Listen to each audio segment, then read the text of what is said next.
Hi! So, my name is Twin, PinoyVideoGamer. So, pag-uusapan natin ngayon is isang Assassin's Creed Origins. This is my game review. Okay?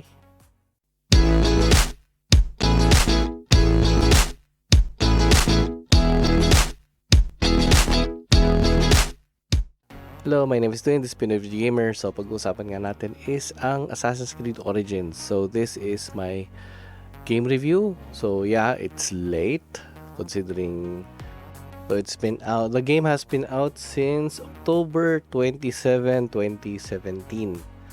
Ang gumawa ng game is Ubisoft Montreal under Ubisoft. So, yeah. So, this is my first Assassin's Creed Origins for a while now. Meron akong mga iba pang Assassin's Creed Origins games na hindi ko pa naumpisahan. Or parang naumpisahan ko siya pero hindi ko pa siya natutuloy talaga. Sin talaga natutukan ko. Tulad ng Assassin's Creed Black Flag. Meron akong Assassin's Creed Black Flag dun sa game sa Uplay. So I own that. Meron din akong Assassin's Creed Unity na meron ako sa Xbox pati sa Epic Games. So, I still have others Assassin's Creed. Pero ang pinaka natapos ko before is yung Assassin's Creed 1 and 2. Yung 2, yung buong trilogy natapos ko siya. So, yung mga in-between nun until Origins, yun, hindi ko pa masyado natutukan talaga. Tapos yun yung mga bagong Valhalla, pati yung Odyssey. I haven't touched those yet. So, yeah, it's me catching up sa mga games. Nung lumabas to sa Xbox Game Pass, I had to take the opportunity of the game. And I really enjoy playing open world games. And I was excited to actually play this. And ayun, big surprise sa akin, I suppose, sa game is the RPG element. Basically, you level up the more you progress. This is not something I'm familiar with the previous Assassin's Creed games, because before you're just given a set of skills and you just have to get through the entire game. So basically everything is like a puzzle. How to get here, how to get from this point to this point, or how to assassinate this character. So it's challenging how to get through one place to another. This one is a big shift. In a sense, it's a completely different game sa akin. Ibang-iba siya from being like a puzzle-like game into more of an action game, open world action game. So in a sense, it felt very different, but I really enjoy open world games. I actually like more open world games na RPG than yung puzzle-like throughout. So in a sense, I like this very much. But it is a big shift. So some people can be turned off with it. But overall, yung gameplay ng Assassin's Creed Origins, I really enjoyed it.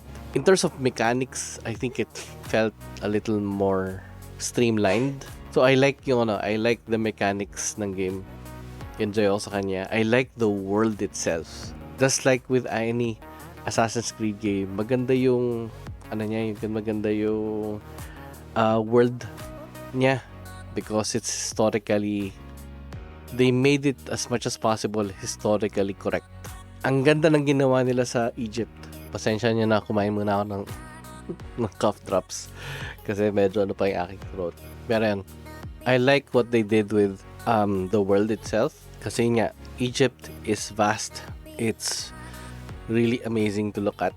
So, ang ginawa nila rito, parang shortcut nila ng konti, but you still do feel how big everything is. Pero everything explained, pero lalo na if you go through the historical elements, meron ding section sa game na you can just learn about the history of the environment. So, you can learn about the pyramids, you can learn about the Alexandria. You can learn about all of these different cities within Egypt and yung mga historical locations. So if you want to learn about Egypt, this is a good place to start. Ang ganda kasi yung you can see the world that Egypt is has so much history. Parang parang I didn't see Egypt that way before. And learning it through this way, it just feels more fascinating. Okay, bago natin tuloy yung video, kung mahilig kayo sa mga board games, check this video out.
That was Variable Play.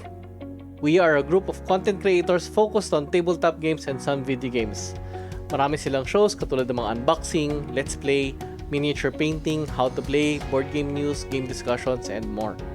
And kung mahilig kayo sa mga movies, TV shows, games, toys, and more, check out Geekosti at geekostimag.com and punkbeast at punkbeast.com. Okay? Sige, on to the video. Story-wise, I like yung revenge story. Feels a little light than the previous ones. Mainly because siguro dahil open world nga siya. Since open world siya, parang you're given these story moments regarding his revenge. Because in the story, your main character, his child was killed for some reason. He wanted revenge. So it's that in itself is a bit, kind of cliche. But I do like the idea that it started the reason for it's the story that started the assassins itself. So I like the idea that it triggered assassins. I don't like the idea that the present period story, because alam mo yung Assassin's Creed, dalawa lagi story niyan eh. Merong story from the past and story on the present. Kasi ang ginagawa nga ng mga ng characters dito is they're accessing memories from the past. Yung mga dating games kasi very specific nga kind. You have to do these specific things to achieve that particular memory. Habang dito, you're given more freedom sa Pero yun, what's with the present period? Yung present, very light lang yung story ng present period or near future. It tells about this kind of rogue agents from the company that owns the technology. Kasi parang throughout the entire story ng Assassin's Creed, yung talagang lahat ng stories, it always boils down to these two groups, yung Templars versus Assassins. Since itong Assassin's Creed Origins, it's an origin. It didn't talk much about, kasi wala pa yung two groups. But it's hinted that there's this object na yung object na to is used throughout the entire series, I think. Na makikita mo siya dun sa game. Pero it's used on certain story elements, pero hindi siya nagamit ng gustong-gusto the way I wanted it to be. So I kind of missed seeing that more. So in terms of story, it felt a little lacking, but I still enjoyed the entire game, as in to the point na I really enjoyed playing it over and over. Kahit na natapos ko yung game, I still wanted to play more of it.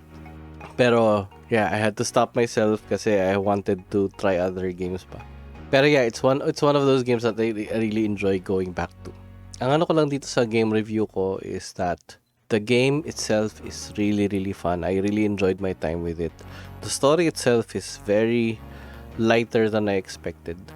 Lalo na yung present period is it sobrang light, and I really wish there was more. O nga pala, meron ding naval battles dito, pero yung naval battles is not as exciting as yung ano to. It's a little refined, but not as exciting as Black Flag. Black Flag talaga, as in talagang wow, naval battles galore. Pero in terms of gameplay, I really enjoyed it. Story, it's a little light. Pero it's one of those games that really enjoyed more than I expected. Because even though natapos yung game, I still wanted to play more of it. So those are rare games that I find na me wanting to play more of it even though tapos na. O nga pala, I was surprised. I didn't know this. Nalaman ko na lang within the game. Meron pala siyang Final Fantasy moment. As in, Final Fantasy na, as in, I had to solve this puzzle. Actually, I got a bug dun sa level. Kaya ako nalaman pala na Final Fantasy siya. Kasi, there was this bug dun sa game na I got stuck trying to solve this one puzzle. So, I didn't know what was wrong. So, I had to check online how to get that fixed. And turns out na, yeah, I had to reset the particular quest kasi the bug does happen na nagsistuck up siya. Pag nag-stuck up yung bug, you can't really progress dun sa particular puzzle na yun. So the idea is just to reset the quest to trigger the puzzle all over again. Yeah, kasi that was the only instance that I had to reset a quest. So I had to read up on it. Tapos biglang makikita ko na, uy, it's related to Final Fantasy. I didn't want to know that. But yeah, it was fun. It was fun to know that it is related to Final Fantasy. I got these particular weapons, a shield, a sword, and a chocobo. Na four-legged chocobo for some reason. Pero yun, I really enjoyed that. Tapos ginamit ko yung chocobo throughout my entire game no once na nakuha ko siya. Pati yung weapons, ginamit ko na throughout the entire game na. Although I did get, pagdating ng end game, you get this particular armor and I really enjoyed that. Yun yung armor na yun, you can get that after the entire game kasi it depends kung ma-explore mo yung buong game kasi I even finished it earlier than I expected kasi I was just exploring this place. Tapos pagkakuha ko, I was just trying to finish quests. I didn't want to finish the game immediately. Pero it turns out once I entered this one particular place, kasi I was trying to get to this particular parang area that I can't find.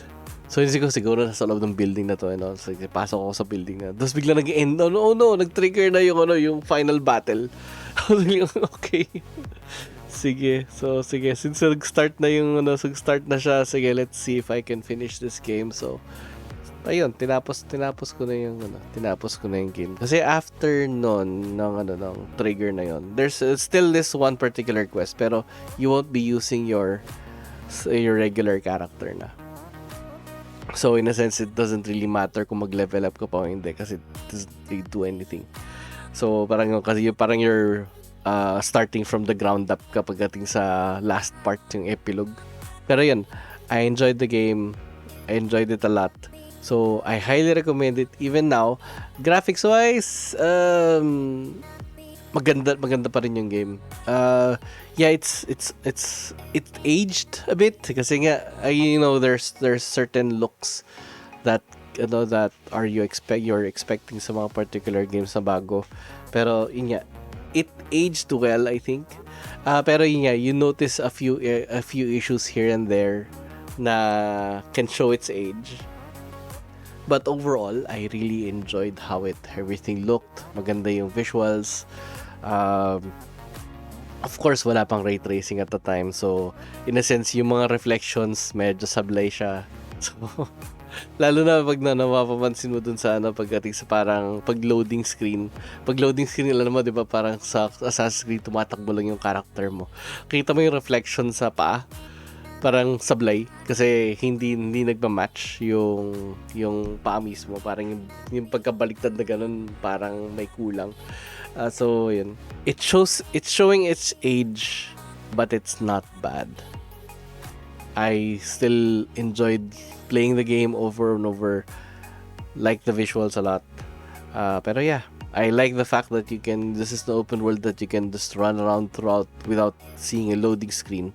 Naglo-load lang siya in between particular areas. Pag from nag-travel ka instantaneously, dun mo lang nararamdaman yung parang loading.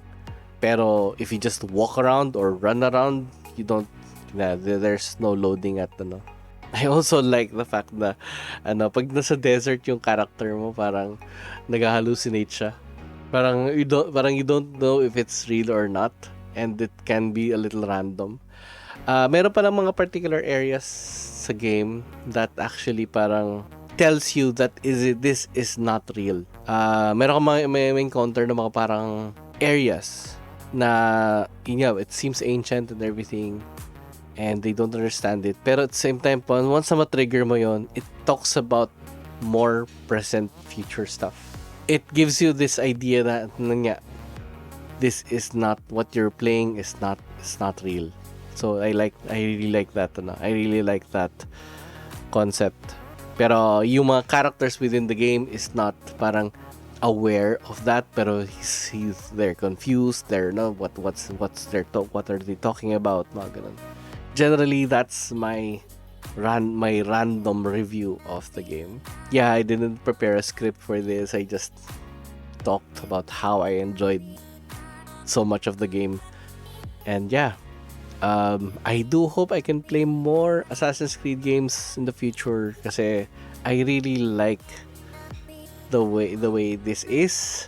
Pero yeah, I heard about the new games ng Assassin's Creed, Mirage, Red, pati Hexe.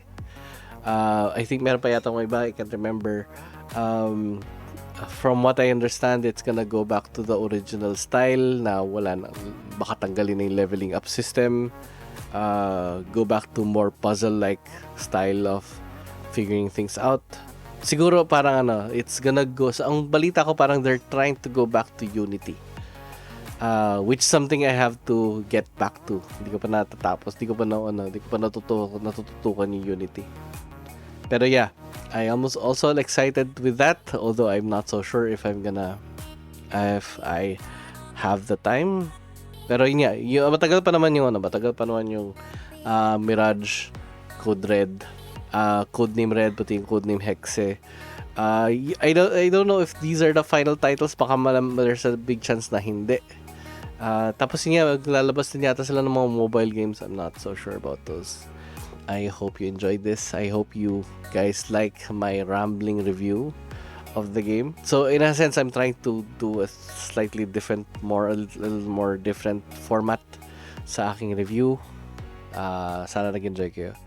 Anyway, so thank you very much for taking the time listening. Thank you very much for subscribing and liking my videos. Comment down below, talk about what you think, what I can improve. I am looking forward for more. You guys take care. Thank you very much, and bye-bye.